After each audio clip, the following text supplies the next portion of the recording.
about how we have been tricked, in a sense, to think that money is as important to us as our greatest asset. And we are told at a young age, work hard, make money, and your life will be easy. Work hard, make money, and then you're successful. And I have to say, I've gone in both ways, making money and not making money, and realizing that it's not about the money that is the important part. The part that was missing when I made all that money promised happiness, success, and realized when I got there, the happiness wasn't there, that our greatest asset is our vibration. And so I started working with vibration. And, Einstein and Tesla both said, if you want to understand the secrets of the universe, study energy, frequency, and vibration. And what I've come to discover is that our greatest asset, our vibrational energy. And why?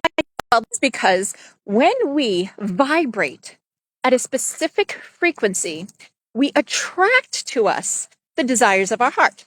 And I have been living proof, guys, living proof that when you vibe high, when your vibration is in joy, gratitude, appreciation, money, that thing that everybody's chasing, chases you.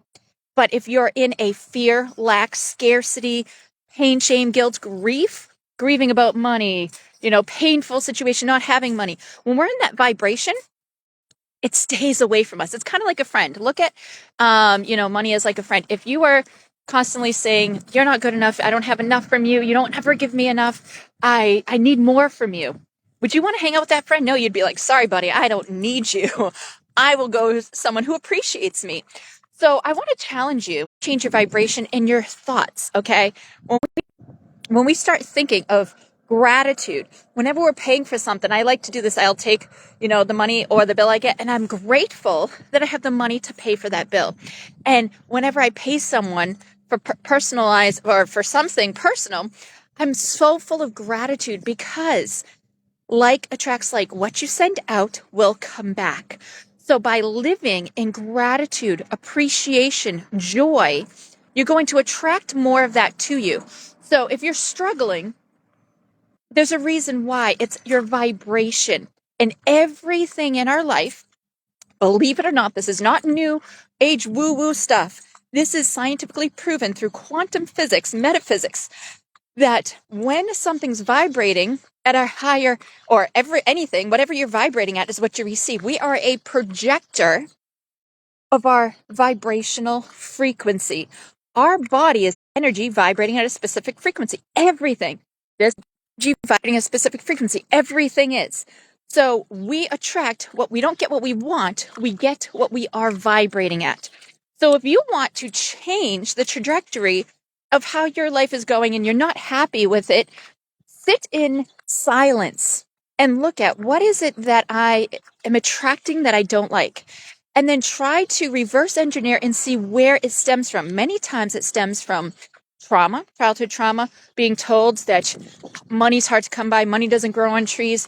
All of these go in our subconscious mind and reflect in our everyday life if we are living in lack and fear, if your family growing up was always, in lack or fear, rather than thinking of abundance, which God made us whole and complete just the way we are, full of abundance in every way. But we've never been taught how to access that abundance.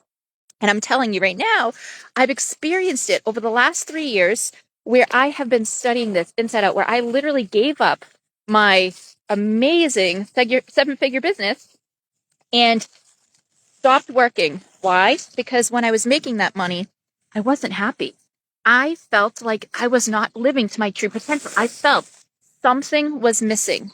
And what I discovered is when I stopped stressing of trying to produce and work with my force to make things happen, and I started working and focusing on attracting through my vibration and finding ways to be more joyful, be more at peace, be more happy in life, that is when I noticed this shift in my life, that money started finding me. Opportunities found me. I was offered an opportunity to be able to make money, help businesses, and I worked 80 hours that year and made the same 7 figures, actually a little bit more, than I did when I was working my butt off 16 hours a day as an online marketer, entrepreneur. And I had more time freedom, and it was just amazing. And that opportunity lasted 3 years before that grant program closed with the government. And now I'm on a journey again, because if I created it once, that was proof to me I can create it again. And now this time, I want to create it in a way that I'm helping more than just business owners. I'm helping humanity as a whole understand the science, the spiritual side, and everything of energy, vibration, and frequency, because our whole life revolves around it. That's why Einstein and Tesla said, if you want to understand the secrets of the universe, study energy, frequency. For the last 3 years, actually 4 now, I've been doing this. I've been studying, I've been doing experiments. I have done in a day that raise my vibration, things that I've done that depletes my vibration.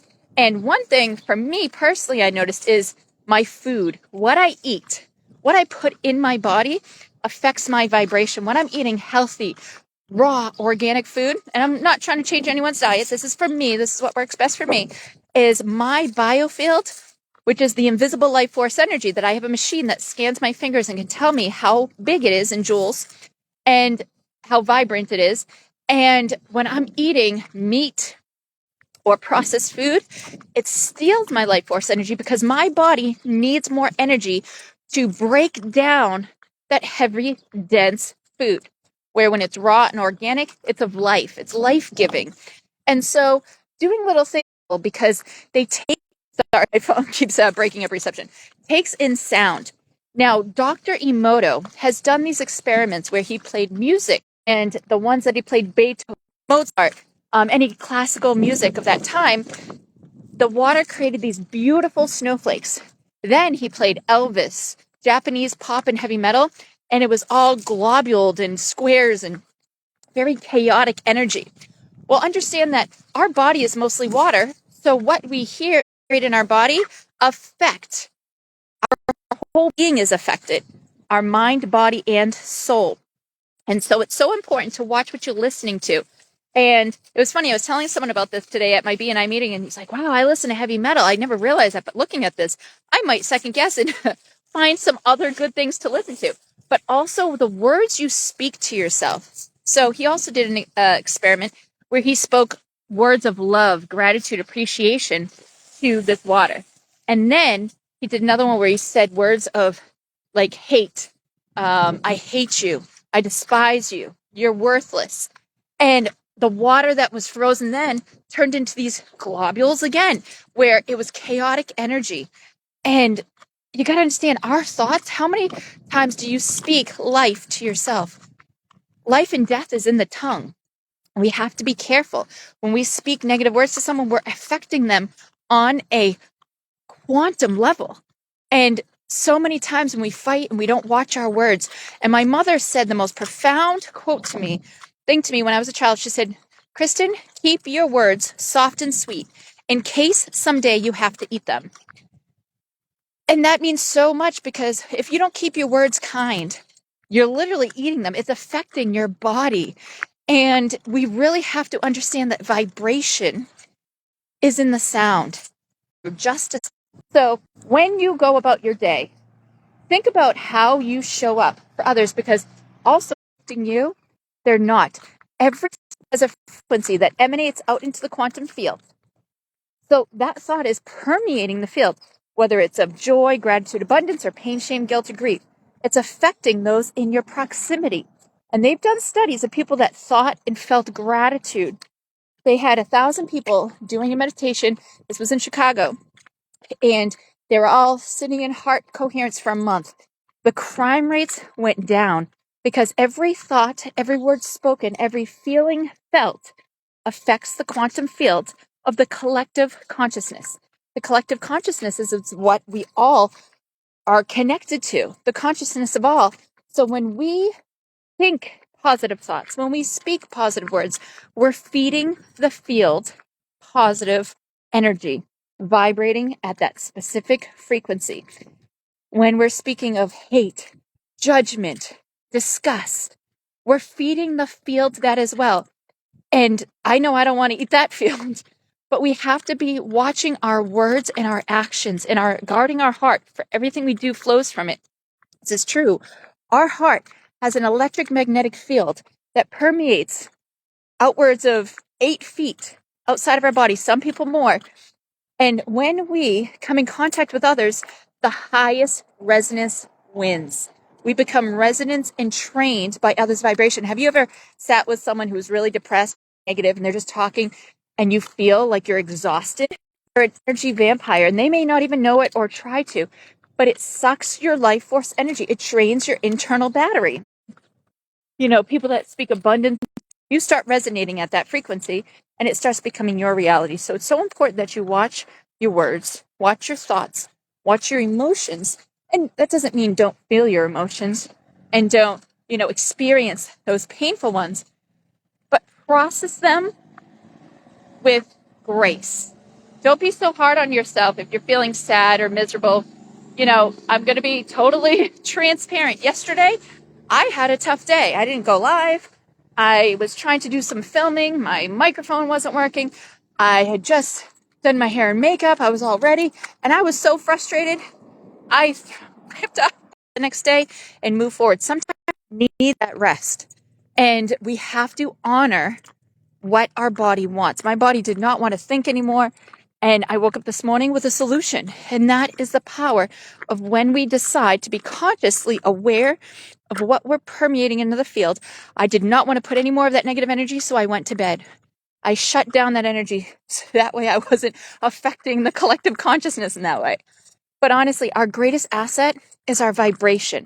And if we all, they say it takes 1% of the population, but if everybody watching this video can be conscious of how they leave their house, when they walk out their door, are they walking out in a state of gratitude, appreciation? Because what emanates from your heart is what is going to feed the field.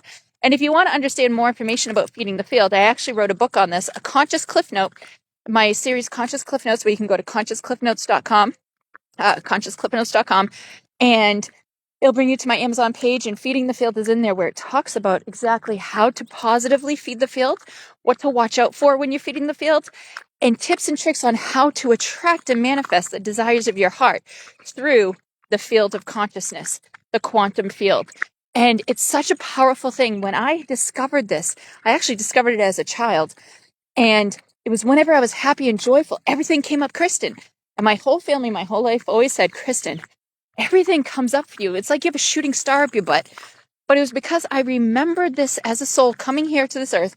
As a child, I never forgot that if I see the glass half full, life works out for me. Things shift for me. Everything always works out for me. I don't have to worry. And I speak that into existence because our words are our wand.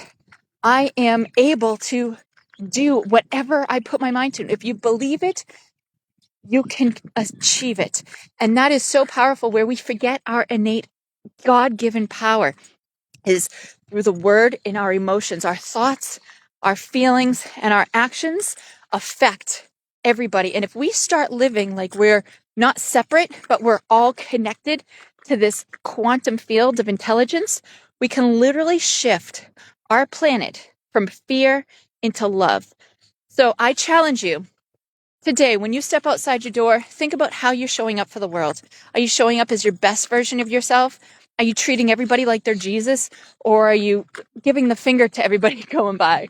We want to send more love into the field, and it takes each one of us to open our hearts, reignite our souls, remembering our superpowers, which is our vibration. And when you start shifting your vibration, you start changing your world.